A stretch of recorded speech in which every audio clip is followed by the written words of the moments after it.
Welcome to Wickerson Studios. It's been a month since I actually started running a few YouTube videos, probably because of the quarantine and a pressing need to start to go online a little more. I've been teaching sculpture for a couple of decades, and I've been making it a little longer than that. Uh, I have a history and interest in mathematics and computers. I should have probably uh, taken a look at architecture and engineering as I made a transition away from math. Might have been a little more subtle than going into all the wonderful elective classes that were offered at the University of Waterloo in the 90s. So I took everything from Tolkien studies to film studies to mysticism, magic, and the occult. And a few of my friends can attest to that. But I found my way into printmaking and into sculpture under Jane Byers. So I thank her for that. So that said, I've spent a lot of time facilitating a studio, building it, teaching people how to equip themselves, be independent of certain institutions, and set up their own foundries and kilns and things like that for the last 20 years. Obviously, that's become more and more less of a novelty and more of a necessity. And I'm hoping to do some things at Wickerson Studios this fall by hook or by crook and do some social gathering, social distance gatherings in a sense of how to bring artists together along with all the other things I think artists need to get wise to. Um, I probably didn't have to have that little thing up there. There's my face in the corner. This is the site I'd like people to subscribe to. It's just started in the last month. At first, I was thinking very tutorial oriented, taking people into scripting, coding, and getting them 3D modeling and using computer softwares a little more. I think I'm going to turn this more into a rant, into a podcast, possibly in some capacity, and start involving guest critics and guest artists and guest designers and engineers and architects and programmers to talk about how they are creative in their own works. I've only got a few minutes to do this. We're 2 minutes in, and I just wanted to show a few things. So please go to Michael Wickerson at YouTube and subscribe and see where this ends up leading. You'll see I start with some basics. I've made everything available to kids. I have 3 children, 2 of which are pretty proficient when it comes to scripting, coding in Scratch for MIT. And hopefully you can find your way onto social media and track me down and see what's going on in and around the Midwest. Where I am or where I came from, I shouldn't show this one yet. I should show this. I come from a long history of installation art based on tools and simple machines.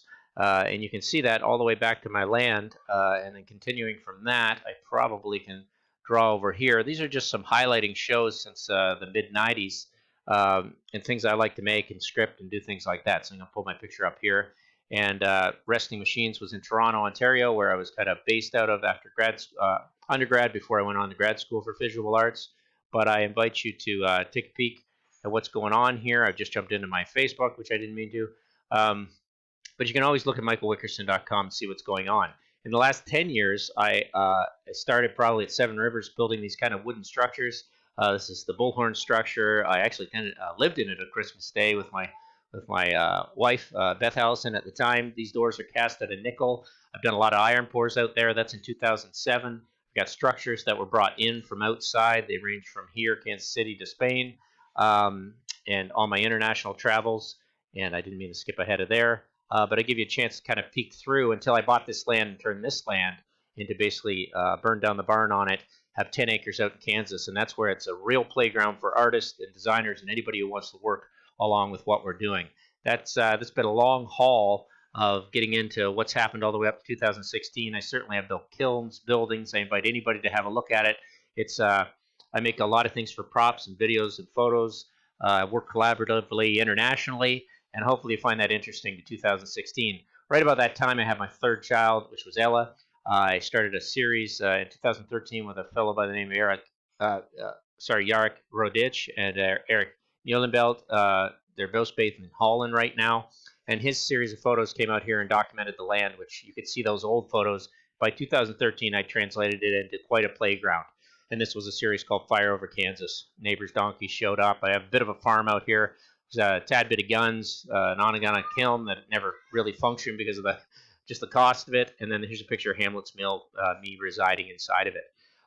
What I'd like to move on to is this fact that since 2016, there's been a real pressing need for the artist and for myself to move from analog to digital and back and forth again. So Wickerson Studios opened up. I'm looking at 4 minutes here, nearly 5. Co-founded with Beth, my wife, Wickerson, we decided to go into what a digital foundry might entail.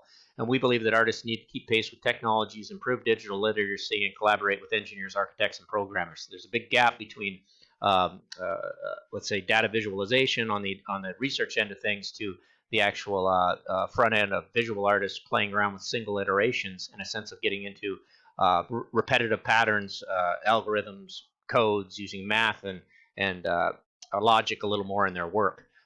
Here's a nice little series. It has a little bit of numbers here because I did an entrepreneurial workshop. You can ignore all that, but basically we're looking at cost of operating. This is a nice model of a grasshopper model into Rhino rendered, and then my son at age 6 had managed to work a marble detail into this zinc relief for the A. Zahner Company. Obviously, I think Rhino 3D modeling is where it's at, with Grasshopper node programming on top of it and moving into the Python script editor. And those are the three things I keep as a kind of trinity of importance as I'm learning. Of course, there's interest in robotics, creative writing, creative coding, augmented reality, and all those things. I have a great base to work out of. It's Kansas City Art Institute, digital design, put into Fab Lab in 2016. And this highlights a few names of artists, and I want to give them credit. Definitely Lisa Bjornstad, Joseph Canizales, Charlotte May, Ryan Haney, life insurance company, its commissions in town, and Stephen Hall, an architect, actually did a little bit of work on its models through the Zahner Company. Incredible things that kind of take the digital or the STL out of the front end of what's happening and gets back into the artworks. I think we basically work from digital to analog to process to finish. And there's a nice example of Charlotte May and Joseph Canizales worked on it for them for the visuals. I think you got makerspaces to look at, which are rigid and streamlined sometimes, to get involved with them. Design build studios, which are not hands-on for a lot of people that want to do the work. Art schools are quite expensive, and right now we've got a lockdown happening, so we have to deal with where people can go in very small numbers. And foundries and machine shops are custom made or made to order. We could do all those things, but ignore the budget that I'm kind of dreaming of. We've made some covers of some magazines. We've got a great website at wickersonstudios.com. We've got some skills in a lot of different technologies, but we've got some great publicizing, testimonials, art reviews, and exhibitions, workshops, and demonstrations to back what we've done for the last 10 years. Ignore those numbers again. Obviously, I wanted to make the investment with the CNC routers and more fabrication and production, but this has slowly moved more into wanting the HoloLens and developer licenses and working with Photogram apps for McNeil's company, Grasshopper plugins. This has changed so much in like a year, just keeping up with it, that basically our milestones and tractions, I've been the chair. I did that for about 13 years at KCAI.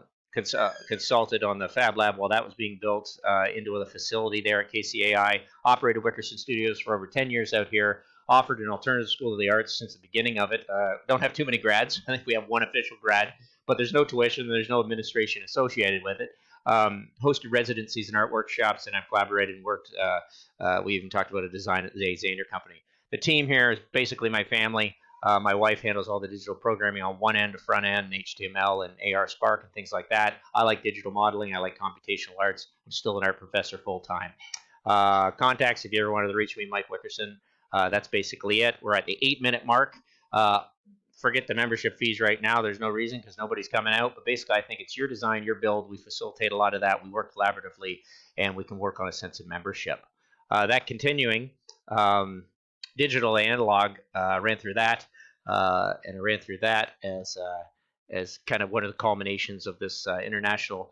This is obviously was a run and burn. Half the members, or most of the members, ended up in Krakow right this February, right before the lockdown started to happen internationally. I think I had a great time. We brought great people together throughout our projects.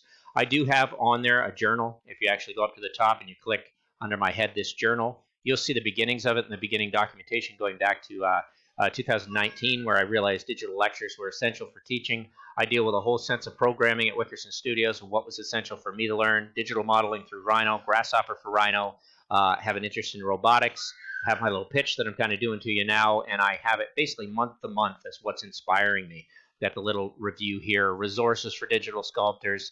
February, March, what was happening during that, and certainly April's been during the quarantine. You'll find some interesting things on here as you go through.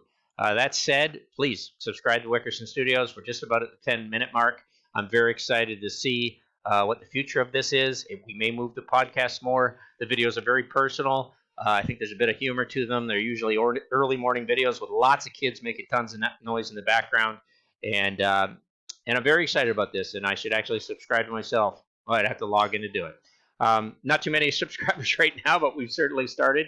And I hope this becomes a much more collaborative effort, and I pull some people in to do a lot of videos in and of themselves. I highlight and I honor and I respect the people that have taught me on here, try to give credit where credit's due, and I have a lot to learn. I guess what I used to teach sculptors was looking at a machine shop or a foundry. Yeah, you walk in, you're intimidated, you're enticed, and all the same breath, you have anxiety, you have adrenaline. Well, you had a lot to learn then, but when it comes to being a digital sculptor or actually getting into these technologies, you got a hell of a lot to learn. So mind my language. I hope everybody takes an interest in this. And as I grow for the next, I figure I got 15 more years of physically working and probably 30 more years of using my head. So if I do well and treat my health well, I'll be able to see my kids grow into the next thing that's going to happen in this world. And I'm going to push for this to be more and more important. So please sign up, subscribe, get to know me, reach out to me.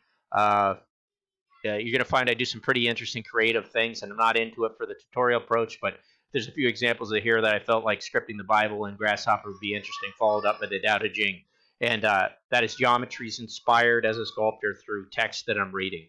And like I said, I think creative coding and creative writing should be one and the same, should find a way, a stream into the art schools of today. And I think a digital stream in sculpture is essential as well. Shouting it out to the world. Have a great day.